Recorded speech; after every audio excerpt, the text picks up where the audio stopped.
Hey, welcome back to another episode of Contact Center Stories. And I'm Eric Sims. I'm here with John Juliano. We kind of jump on periodically and let people kind of behind the curtain of the business a little bit, share some stuff that's funny, silly, enlightening. I think today we're going to take a more positive tip. Like we've been cracking on a lot of stuff the last few times we got together, which is still fun. But in our conversations, like I always try to play the game fair, right? Like you and I did this when we built the business. It was like, hey, we were on a call and we were bitching about all the stuff that we hated about the business, and we were like, hey, let's hang on a second. Let's play the game fair. We wouldn't have stayed in it this long, and we on the other side put all the stuff we love about the business, and then from there we were able to see, hey, there's a company here. If we do this and don't do that and do this, it could be fun, and we get to do that. That's what we did.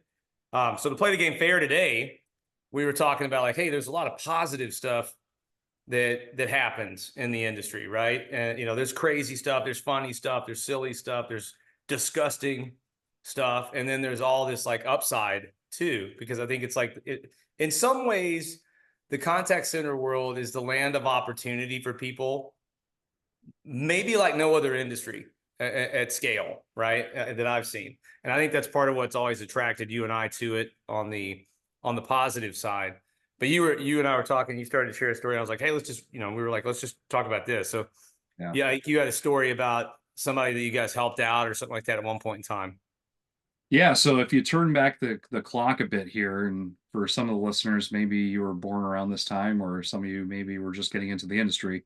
But back in mid 2003, I'm not going to name companies or names. I was a part of a large BPO. I was an operations manager.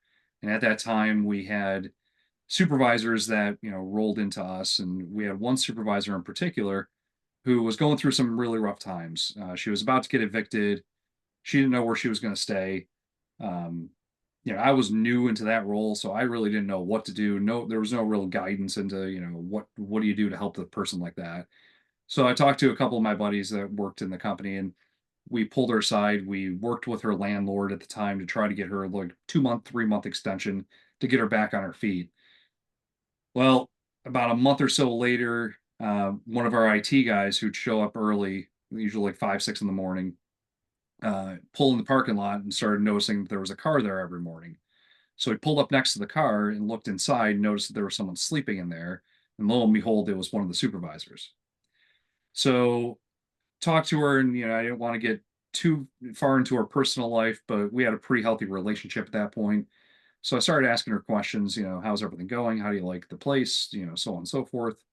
Um, Lo and behold, we found out that the old landlord kicked her out, and then she found this new place that they were renovating. So she just had to sleep in the car for a few nights. Well, there was no new place. The landlord just kicked her out, and she had nowhere to go. So my buddies and I, who were, they had other teams and things like that, we spent some time with her, working with her, and trying to find somewhere, trying to find something to, get her into. We found like a little apartment for her. We set her up. She was in there. Um, we spent a lot of time developing her personally and professionally, and getting a right frame of mind and developing her career. Fast forward 6 months, she's an assistant operations manager.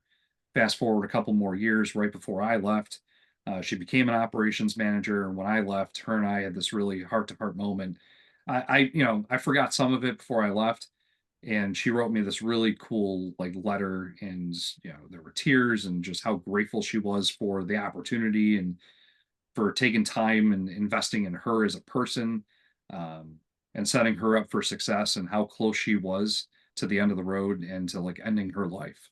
And that's some stuff you just don't know. Like when you're that young in your career, you really don't know how you as an individual, and you as your actions, what kind of impact you have on someone else's life.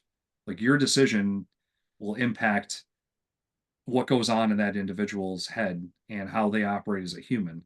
And that moment right there like was like my epiphany, my aha moment, where it's like, okay, it's not just numbers, and it's not just spreadsheets, and it's not just data. Like you're dealing with humans here. You're dealing with like real world shit. And that's when I woke up and I was like, okay, now I understand what real leadership is all about. It's not just about driving KPIs and SLAs. Yeah, that's important, but it's also about developing and driving individuals to reach levels that they didn't even think were possible. Yeah. Uh, so I talk about that because, to your point, Eric, we talk a lot about the negatives in this industry, and I think there's a lot there's a lot of subject matter there to talk about, but most importantly, there's a shit ton of positives that happen inside of the industry as well. Um, and I Yeah. really want to call this out to like talk to leaders inside of the space to say, when you're having these conversations with people, make sure you understand what's going on in their lives, uh, because you never know. You could be talking to somebody that's really close to calling it a day, um, and your one little word of positivity or word of enthusiasm or whatever could change their whole outlook on life. So that's my good story that I wanted to share. No, it's great. I was just sitting thinking, listening, and at the same time, as you're talking and sharing, I'm listening, like all these different faces are coming to mind from, just different stories that are similar from over the years. And I think that, any business leader and owner that's been doing anything for a while, I think we have a tendency to glaze over some of those things. Sometimes, to your point, we don't find out about them, but there's other times we do know. And I can think of numerous times where one of the things that always blew me away was, and there's lots of stories like that, but like when you look at the contact center world, um, and I can't speak for other industries, so I don't know that it doesn't happen there, but the entry level people who are at a certain income bracket, right? The level of generosity and sacrifice that they're willing to make for each other when they know someone has a problem, that's always been something I've thought was interesting and inspiring at a lot of levels, because there's the amount of stuff people would give when they knew someone was in trouble, from clothes, support, helping find housing, money, like all kinds of stuff, just love in general, was jaw dropping at times. So I'm glad you brought that up, because it's a good point. There's a lot of cool stuff that goes on within our business. And I think because of the way this business is situated, it opens up opportunities for people. I mean, I'm one of those, right? Like it opens up opportunities for people who maybe wouldn't have gotten the same type of opportunity in another industry because of the corporate structure that they'd be walking into, if they even got to walk into it. And they're able to grow and shine and build a life for themselves. And I mean, like I said, you and I could probably sit for weeks talking about all the people that fit that story. So Yeah. very cool. Hey, so if you've got any great stories, if any of the listeners out there, listeners, if any of the viewers out there, I'm so old, dude. If any of the viewers out there have any stories like that, we'd love to see you, comment, share, anything like that. We'd love to hear back from you. Obviously, want you to like and subscribe and share the content anyway. So as we're continuing to, share our stories, and I always joke, experience, strength, and hope in our recovery from the call center world.